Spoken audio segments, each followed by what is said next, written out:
there is no way to win if you're waking up in the morning and trying to make food decisions all day long, because your willpower will get depleted, your emotions will get hijacked, and you will end up turning to food. The only way to succeed is to wire in your eating the way you wire in other habits. It's my pleasure to introduce and welcome Dr. Susan Peirce-Thompson. She's an adjunct professor of brain and cognitive sciences at the University of Rochester. She's a multiple New York Times bestselling author of 4 titles, including the life-changing book, Bright Line Eating. It's a book that I discovered in 2017 when it absolutely became a core part of how I take care of my health and the way that I eat. I've wanted to bring her on my channel for years because I know so many of you struggle with food and weight and mental focus and physical energy. If this is you, you are definitely going to want to hear what Susan has to say. Susan, I discovered your book, Bright Line Eating, not too long after it came out. It was 2017. And I had seen on Nextdoor that some neighbors were going to get together, and somebody had posted a thing saying, I've been dieting my whole life. I've tried every diet out there. I'm desperate to find something that works. Does everybody want to get together and try this new fad thing? It wasn't Bright Line Eating. And like 30 of us came to her living room, and everybody was sitting around and sharing their story. And everybody had the same story of struggling with food, weight, obsession with food and weight, and up and down, and all the different clothes sizes. We all had the common experience. And somebody passed me a note when they heard my story, and they said, I found this book called Bright Line Eating. You should check it out. And so I went home, I bought the book, and I never went back to the group. And it became how I eat. And I love this way of eating. It's so brilliant and so sustainable. And as a person who has complex PTSD, it's not always easy for me to set a plan and stick to my intentions and not just sort of blow out over food. Food is one of my addictions. But I had never found anything that helped to calm all of that. And not only did it help me calm the food addiction, but it helped me to re-regulate my nervous system. And I now have the language and the understanding of what that is. So in the Crappy Childhood Fairy membership program, we have these peer-led calls, and they have a peer-led call where people use my techniques and follow Bright Line Eating and discuss it. I love it. We've had this little collaboration going in other people's hands this whole time. And they feel very strongly that it's so much about re-regulation. Yeah. I love it, Anna. Thank you so much for the work you're doing in the world. And I have someone in my life now who has a lot of complex PTSD, and your work is so valuable. And thank you for sharing your origin story with me, how you found Bright Line Eating. That's great. Can you tell my fans here, what is the essence of Bright Line Eating? Yeah, so it's a way of eating that acknowledges that for some people, certain foods really have become addictive. And going back to them it's like going back to an abuser. It's just not productive or helpful. And so what we do is we acknowledge that for some of us, a bright line is the healthy relationship with certain foods. A bright line is a clear, unambiguous boundary that you just don't cross. It's like when you block someone on social media, that's a bright line. Or like when you stop drinking and go into AA, that's a bright line for alcohol. When you quit smoking, that's a bright line for cigarettes, right? And our bright lines are for sugar and flour, so that's no sugar, no flour. For meals, meaning we only eat at mealtime. We don't ever snack in between meals. So that would mean that a baby carrot outside of mealtime that's not my food. It's not mealtime. I eat at mealtimes. I don't eat random food in between. And then the fourth bright line is for quantities, meaning we eat our quantity of food, but no more. We're not going back and back and back for seconds, thirds, fourths, etc. And for a lot of us, we use a digital food scale for that fourth bright line, and not to weigh and measure tiny quantities of food. The quantity of food is ample, and most people will not eat enough, especially not enough vegetables, if they're not weighing and measuring. So a lot of that weighing and measuring is to make sure you're eating enough at your meals to actually sustain your body to the next meal. So those are the 4 bright lines: sugar, flour, meals, and quantities. And then the rest of the program is really about habits and about support. It's about learning how to keep your promises to yourself with food, learning how to plan your food in advance so you're not relying on willpower the next day. There's a lot of psychology, a lot of neuroscience built into it, a lot of good old homespun, practical, positive psychology type stuff built into it. Before, like right as I was leading up to doing Bright Line Eating online, I was teaching college courses in positive psychology and in the psychology of eating. And a lot of what I was teaching in those courses got woven into the Bright Line Eating framework. What happened to your life through the food addiction that brought you to the point that you had to find another way? Well, I really firmly believe that my food addiction started with drug addiction. Well, I don't know. Actually, I probably had the food addiction before the drug addiction. But it was not fully developed. It was not full blown. Like I, as a kid, was super fixated on food. And I did have a grown up waggle her finger in my nose and say, "You be careful, little missy. You're a sugar addict." When I was 5, I was told that. Like I was already enduring painful trips into town in Colorado in the summer heat to feed stores and post office runs and just intolerable stuff because I knew I'd get a candy bar, at some point along the way. So I did have a sugar addiction and I did have a food addiction, but it wasn't until I found drug addiction and used drugs to keep my weight down, used drugs to party and have fun, used drugs to have sexual experiences and explore the world and be free and break out. And then the drugs took on a life of their own and I developed addiction, drug-induced psychosis, dropped out of high school, went to some pretty dark places with the drugs, crystal meth, cocaine, crack cocaine, prostitution. It just got really bad. And I got clean and sober when I was 20.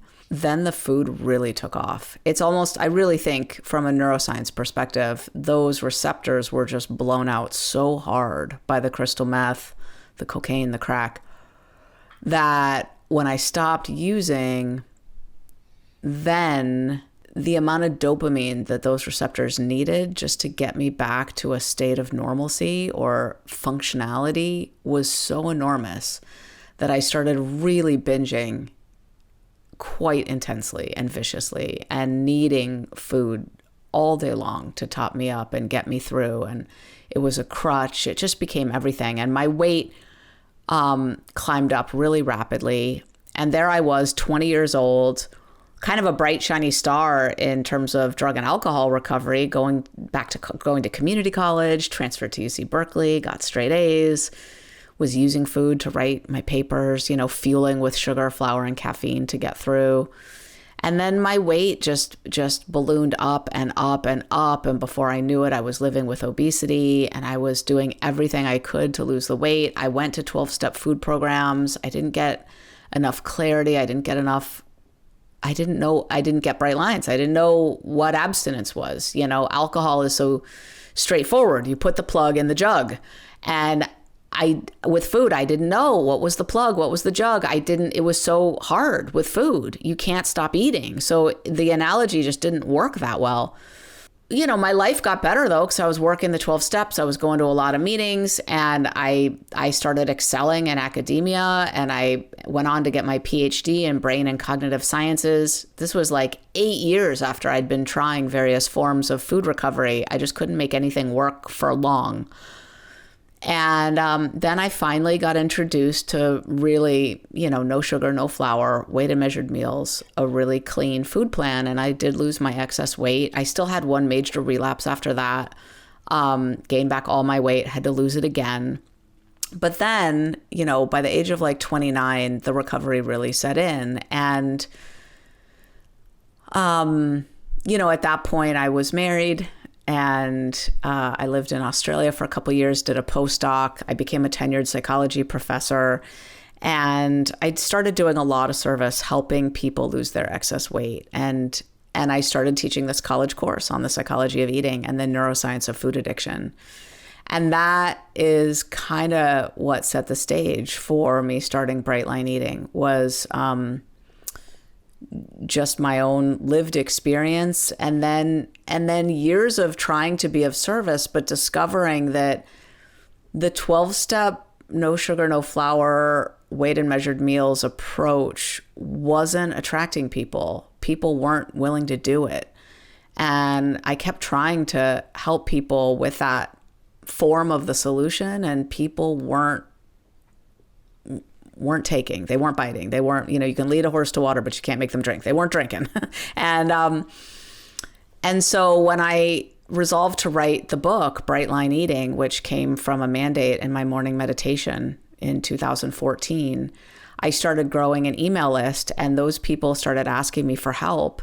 And I sent them to 12-step food addiction programs. They wouldn't go, or they said they'd already been, they didn't want it in that form. And so I started a little online course, the Bright Line Eating Bootcamp, and that's where it really took off from there. There was, it turns out, a huge need and desire in the world for this type of solution, but in a different form, more scientific, not wrapped in 12-step packaging, and professionally led as opposed to peer led with sponsors and so forth. There just was need for a different form of it. So very reluctantly, kicking and screaming, I ended up starting that, because I never intended to start a business or charge anybody for anything. I was just trying to write a book, and it just turns out the world needed something different. So I ended up creating it. So Bright Line Eating, why does it work so well? You're the neuroscientist. This is the part that I had never heard before. Yeah. It does some things radically different. First of all, just already what I've said. No one's ever told you probably that you need bright lines for certain foods, right? They all try to say you can eat your favorite foods in moderation, right? Susan, I used to go to Weight Watchers, and it was kind of helpful, except they sold candy bars in their lobby. Right? They were very small, so you have to eat 12 of them. Or 47 if you're me. But yeah, no, totally. It didn't work. Yeah, exactly. It didn't work for me. It sabotaged me every time I walk by. Yeah, so that's the first thing. We tell the truth. For some people, moderation doesn't work. The word moderation is even interesting. Moderation depends on the two entities you're considering, right? The moderate amount of cyanide for a human being is 0.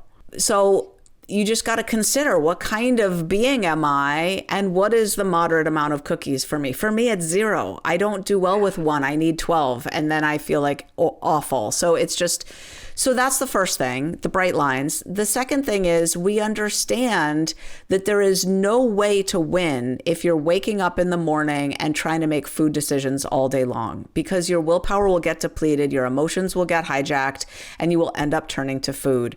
The only way to succeed is to wire in your eating the way you wire in other habits, like the way you shower. You do certain things in a certain order in the shower, the way you brush your teeth. Now, not everybody does, I know, but the people who, most people, the preponderance of people succeed at brushing their teeth twice a day, whether they're sick, whether they're traveling, whether they feel like it, whether they're motivated, whether they're thinking about it or not thinking about it. It just happens.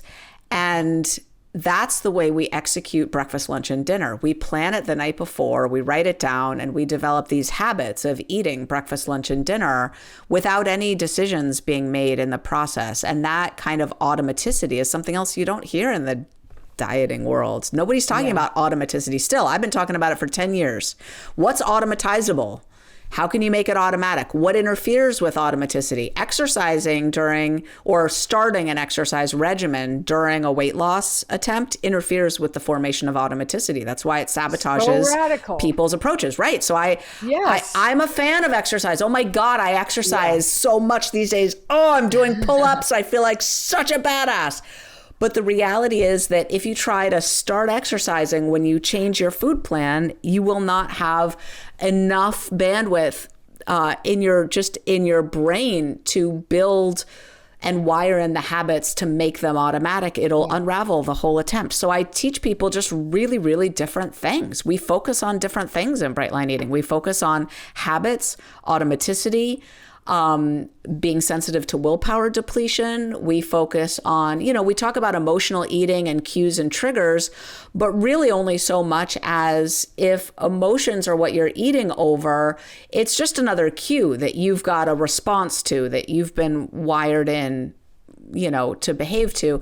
And when you plan out your breakfast, lunch, and dinner, then you have opportunities all day long to break those neural associations, to feel like, oh, okay, I want to eat, but I know it's not what I wrote down for breakfast or lunch today. And right now it's in between breakfast and lunch. So I've got to activate one of my other tools. I've got to activate my emergency action plan. I've got to make a call. I've got to pray. I've got to write. I've got to distract myself, get out of the kitchen. And you find ways to get from breakfast to lunch, lunch to dinner, dinner to bedtime without eating anything but what you committed. And then you feel so full of agency and amazement, and you start to build up your self-concept and your integrity. And what you realize is that is that your self-concept got so far damaged, really, by breaking your promises to yourself around food all these years. And again. Over and over.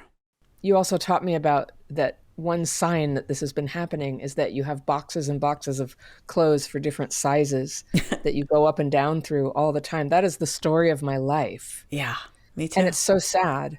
And the first time I did bright line eating, I had a significant weight loss. I felt so good about where I was.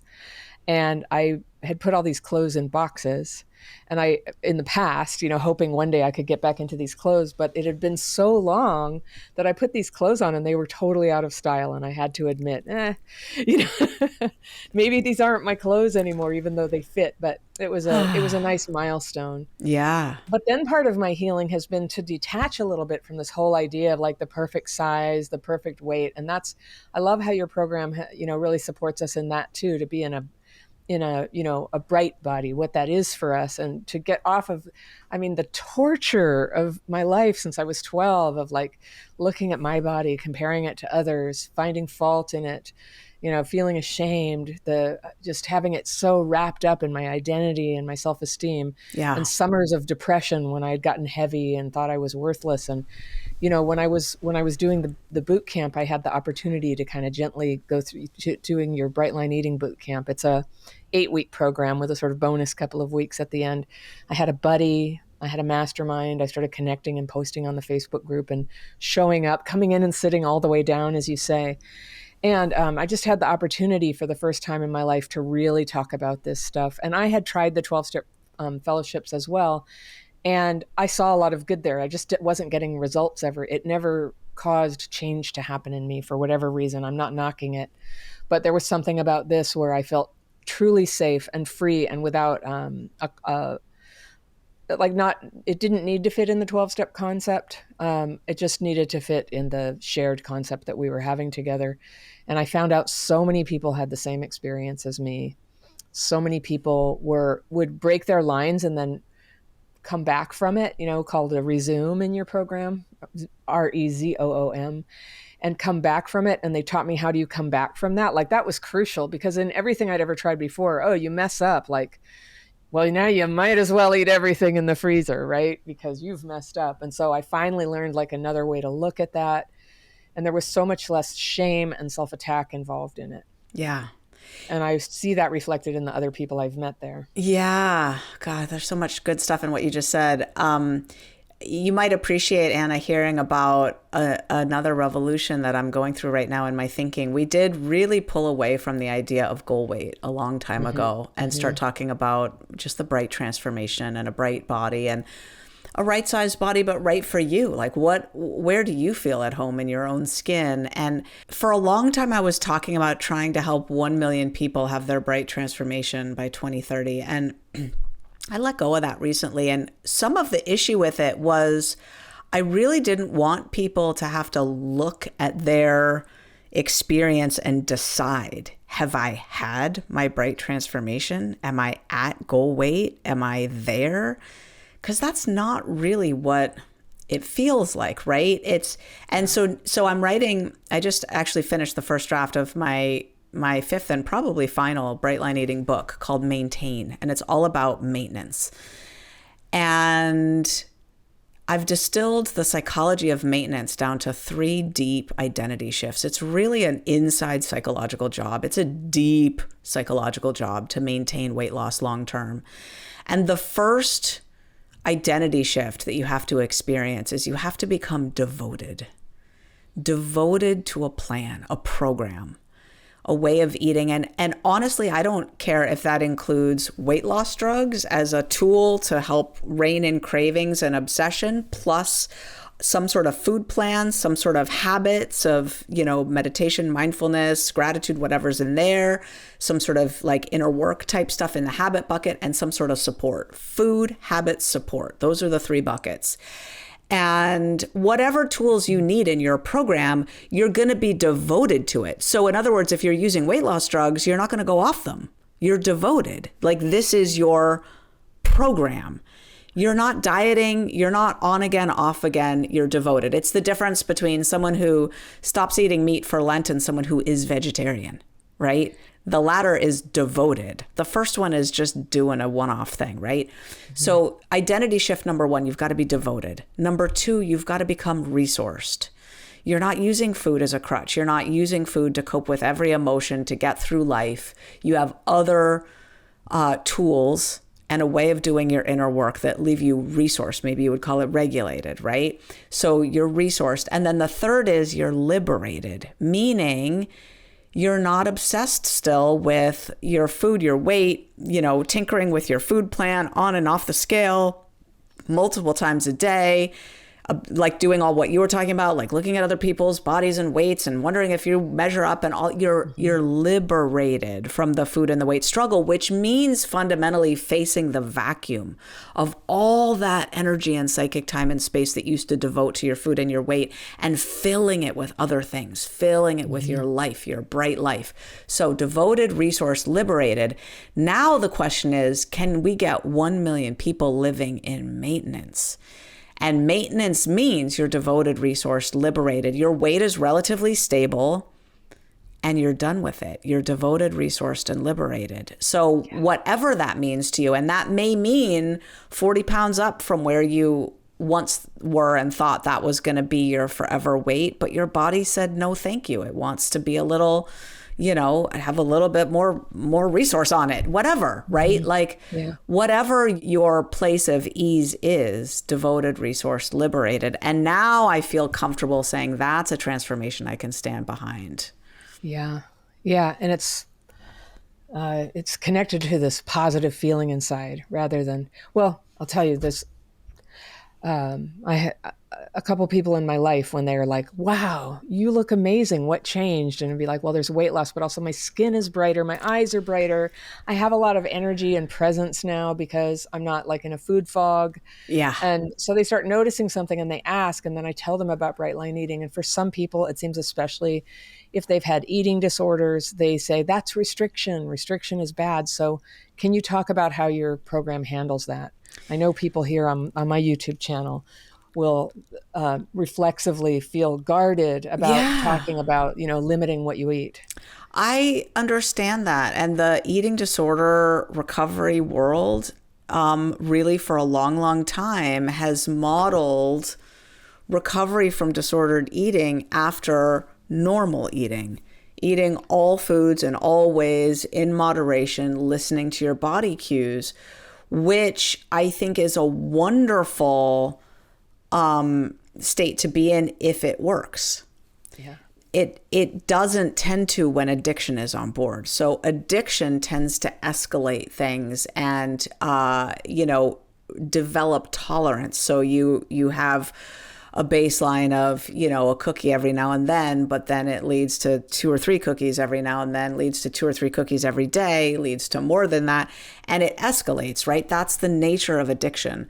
So the reality is that addiction is underlying disordered eating or eating disorders some of the time, not always. Mm-hmm. Sometimes healing can do the work of restoring someone to being able to follow their internal cues of hunger and satiety, and the mode of moderation and harm reduction that is taught in eating disorder circles will work for some people. But the eating disorder recovery community has a relatively low success rate. And I think in part because addiction is often, not always, but often underlying eating disorders. And when it is, an abstinence-based approach might be useful. An abstinence-based approach is a bright line approach, right? It might be useful. And again, I just want to just raise a couple questions, right? Like someone will often say, you can't eliminate all food groups. That's not healthy. To which I say, since when did sugar become a food group? In Bright Line Eating, we eat all whole real foods. Every last protein, dairy, vegetable, fruit, nut, grain, seed, legume, every whole real food we eat. And the quantities are large. We get more people writing in saying, I can't eat all this food than saying, I'm starving. Where's the rest of my meal plan? I just want to say that boundaries are not restrictions necessarily. They're boundaries. Like if I'm dating someone and I say, I don't want to have intercourse for a while, that's a boundary. And I don't think a restriction is necessarily a bad thing. If I use a tool because I know that my constitution is not good at certain things, like I can't draw straight lines very well. So if I just grab a ruler to do it and I use that tool because it gives me the results that I want, that's like my digital food scale. I don't tend to get the results I want when I just pile food on a plate and just eat until whenever. What I do is I create a brain that's always saying, can I have some more? Can I have some more? Can I have some more? Can I have some more? And the reality is when I weigh it, and I weigh a big, ample amount, but then my brain knows I never eat beyond the amount I've weighed, it stops asking me for more. And the result is that I have peace. So it's counterintuitive. And I know that it flies in the face of what you get taught in eating disorder circles. And there is a big fat war and disagreement going on right now in the scientific literature with not a lot of data, frankly, on either side. I mean, the data for certain foods, like foods made out of sugar and ultra-processed foods being addictive, that data is really strong.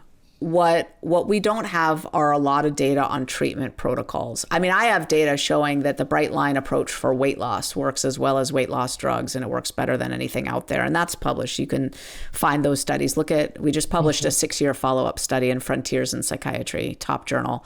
You can check that out. 6-year follow-up of an abstinence-based, approach, blah, blah, blah. Just Google that. You'll find it. But, the reality is that experts really disagree about these points, but everybody's journey is unique, and what works at one time point might not work forever. You got to stay in the conversation with yourself. Everybody's different. And it's not a cookie cutter. I've become, well, I guess I always was. I'm an iconoclast. I always question what research tells me. I question, and I ask more questions. And part of how I learned about both trauma and like food and weight problems is when I learned about the ACE study, the Adverse Childhood Experiences study. And you probably know about this, but I'll say it for everybody. It was back in the 90s. Vincent Felitti from Kaiser Permanente, Robert Anda from the Centers for Disease Control were studying a group of women who were morbidly obese and had been in a weight loss program at Kaiser, and they would have significant weight loss and then hit some wall that they couldn't understand and gain it back. Most of them would do so, and it's very familiar to people like you and me, and it is a mystery. It's like, why? And they did a comprehensive survey of, hundreds of variables. Like, what could it be? Did you ever take birth control pills? Do you eat raw eggs? Do you, did this happen? Did that happen? When they really try to do a great big study to go, what was the trigger that made it so that you have this weight and that it makes it difficult for you to change that, and other people just do it easily. And that's the question, isn't it, that Bright Line Eating answers, which I want to ask you about in a minute. But when I first saw that, they found that there wasn't much correlation for everybody. They had very different lives and backgrounds, but there was one thing that was quite common. In 80% of these women, they had been sexually abused as kids. And that just blew my mind. Now, this is the part that I'm iconoclastic about. They immediately assumed that then they're putting on extra weight because they didn't want people coming towards them in a sexual manner. They wanted to avoid that. And I thought to myself, I'm sure that's true in some cases, but I bet you it's not true in all cases. I bet many of them have very happy sex lives and, or would like to have one. And, that's quite an assumption that Yeah. everybody's just trying to like control how other people see them. I think that's easy to look at other people because you don't have what they have. You don't have the underlying food susceptibility. So you don't even know what it's like. And I, as a person with complex PTSD, that's a lot of how I discovered my own path to healing was saying, did this modality of helping people with trauma, did the people who created it have what I have? Right. And not all of them did. And that doesn't mean they have nothing to offer, but it may not match what works for me. And the ultimate proof of whether it works for me is, does it work for me? Am I getting the results of Yeah. feeling better, of functioning better, being able to have better relationships with people and fulfill what I'm capable of in my life? Yeah. And I first heard that concept from you when you were talking about food susceptibility and the other ways of managing your food. So many of us have a whole history of a dozen things we've tried: Atkins and South Beach diet and grapefruit and vodka, and just like all my Yeah. life I've heard all these things. Smoking cigarettes was one for me, 2 packs a day for years that I did to Hypnotherapy, lose weight. group therapy, individual Yeah, therapy, 12-step meetings, Weight yeah. Watchers, Fit for Life, Body for Life. Only eat on weekends. Don't eat The on Raquel that. Welch Total Beauty Program, the Susan Powter Stop the Insanity Program, Yes. the Yeah. So so there comes a many. day when you're just like, the honest fact is like this, none of this has worked. And you had posed the question, did the people who created that have what you have? And you had given me an opportunity with your quiz, which I want to share with everybody, on food susceptibility. Like, is this you? Can you tell us about that? Yeah, sure. So you're going to give people a link for the quiz on this I video. will. Yeah. So click the link, and then the first thing you're going to be asked is to think back to a time in your life when your eating was at its worst. Now, I don't mean a day. I mean like a stretch of time, a stretch of weeks or months when your eating was at its worst. Not how your eating is today necessarily, although maybe right now it's at its worst. And the reason for this is because once you've wired that way of eating up in your brain, those fiber tracks never go away, and you're always susceptible to falling back into those neural pathways very easily. So you're going to have to work a program that's strong enough to guard against that. So think back to a time in your eating when it was really, really bad, and then answer just a few short questions. And they're questions around like, how bad were your cravings? How much was your obsession around what you'd eaten or not eaten? When you started eating, did you feel like you lost control over how much you ate? These are questions related to addiction. Yeah. And there's just 5 questions. It's super short. And then it spits out, actually, the algorithm's pretty complicated. It's not linear. It's logarithmic and exponential. So it does some fancy math. And then it spits out a number from 1 to 10. The higher you are, like tens, like me, I'm what we call a 10 plus plus. Like if you've watched Spinal Tap, I go to 11, Yeah, 11. whatever. Yeah. So those of us who are like 7s, 8s, 9s, 10s on this scale, we have a more addictive relationship with food. And then, the 9s and 10s would be full blown food addicts. And then those who are lower on the scale don't have an addictive relationship with food. They may still have a weight problem, but they don't have a food addiction problem. And it's really important to understand the difference. Yeah. And explains so much. Because I think I had this as a kid. It started early, and we grew up really poor. My mom was a drunk and an addict, and we didn't always have food. And I had to be strategic, like make friends with people where you can go to their house and they don't mind if you go raid the cupboards yourself. But I got very obsessed with sweets early on, and kind of getting some food into my pockets. Remember this? They used to have this thing called space sticks. It was this thing in the 70s, very carby, sugary sticks that were like they ate them on the moon, and so my friend's mom had a bunch of, like, they would have tons of those, and they'd have like a freezer full of chocolate chips or something. And I never thought of anything else. I would be over there like, Yeah. I'll pretend that we're putting the puzzle together, and pretend I'm interested. But there was a part of my brain that was just like, do, do, do, do, do, do, do. Is the kitchen empty? Will my friend go to the bathroom? Can I go stuff my pockets with space sticks? Yeah. And part of it was need. I But was part like of that. it just developed I like relate to that. that. And for the first time, what your book and the boot camp helped me understand is like, yeah, not everybody has that. And there's No. nothing wrong with me. Like, I'm built like that for reasons that are not fully understood. Some people are, some are not. there's a key passage in the book where you talked about in animal studies, even rats, or some of them are born with this susceptibility that Yeah.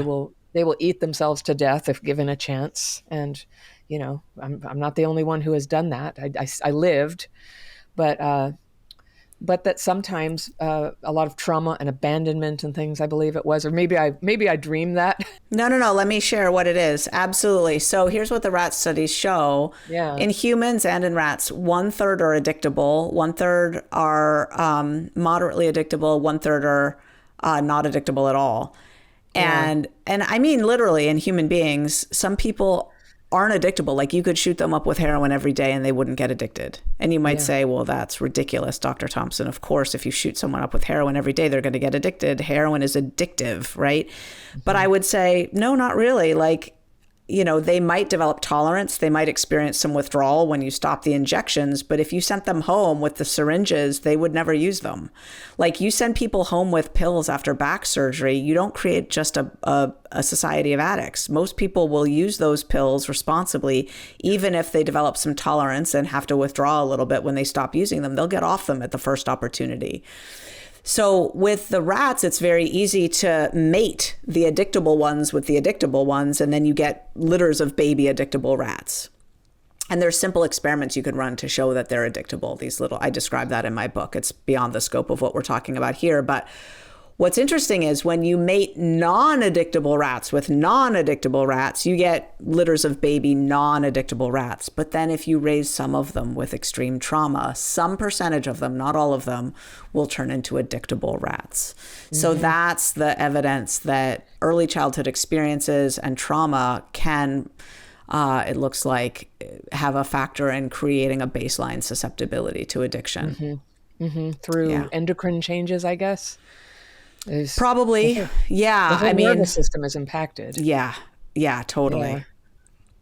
Yeah. Well, and that, when I read that, it helped me understand that's what I think was going on with the women in the study that started the whole ACEs program. Something happened to them that changed how their bodies understand food. Yeah. And deal with food and run their organs in such a way. And it's hard to, I hope we understand a lot more about that in the future. But when I shared that on my channel, we had so many people rush to join Bright Line Eating as well, because there's a lot we can't always know about ourselves, or, why am I like this? Why is it hard? But in my program with trauma, like, I'm not a therapist, so I'm like, I don't know why you have all the symptoms you have, but I know there's a common pattern. And I know there's practical strategies that help us calm those symptoms and be able to live a full life and become our full and real selves. And that's the great joy. And so that's always what I celebrated about Bright Line Eating. It's a place where you do that. So you have a master class that if people are curious about this, they can go to that. That's right. Get more of the details about this and determine if this is for them. That's right. All the neuroscience and more is in that masterclass. It's 2 hours. It's so much more life-changing and fulfilling than just sitting and watching a movie at night. So just go click on the link and you can watch the masterclass anytime. And we have a huge discount for you for our boot camp if you want to do that. After you invest the time to watch the masterclass, really absorb the science, you'll be in a position to discern, like, do I really want to give this a try, and think about being in the boot camp. But the masterclass is free. It's my gift to you. And, if you're not a book reader, you can read the book Bright Line Eating, but the masterclass has all the latest science in it as well. Susan Pierce Thompson, thank you so much for joining me. I can't wait to share this with everybody in the Crappy Childhood Fairy community. This is relevant to so many of us. It's something that I think a majority of us have struggled with. And I'm very pleased to share that there's a solution. Thank you so much, Anna. I so appreciate your work in the world. Thanks for doing what you do.